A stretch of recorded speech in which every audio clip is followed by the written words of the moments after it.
Guys অবশেষে পাওয়া গেছে। পাওয়া গেছে আর ভোর 5টা থেকে বসে আছি 10 দিন আর এসে ধরে টিকিট 10 দিন ধরে লাইন দিয়ে এই যে দেখতে পাচ্ছেন টিকিট কাউন্টারে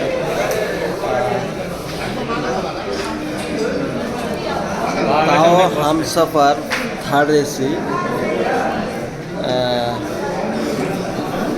10 দিন ধরে এই টিকিটের পিছনে পড়ে পড়ে তাও সবে হলো, তাও সে আর এসি হয়ে গেল। টিকিট কনফার্ম টিকিট বলতে আর এসি হলো। তো দেখতে পাচ্ছেন এটা হলো কোর বাংলার টিকিট কাউন্টারে। এই যে প্রচুর লোক এরকম আমাদের আগে 10-12 জন ছিল, তাদের কনফার্ম হলো, আর আমাদের পরে যে আমাদের আর এসি চলে গেলো, এই যে দেখতে পাচ্ছি। তো সবাই ভালো থাকবেন, সুস্থ থাকবেন। ভিডিওটা যদি ভালো লেগে থাকে লাইক শেয়ার কমেন্ট করবেন।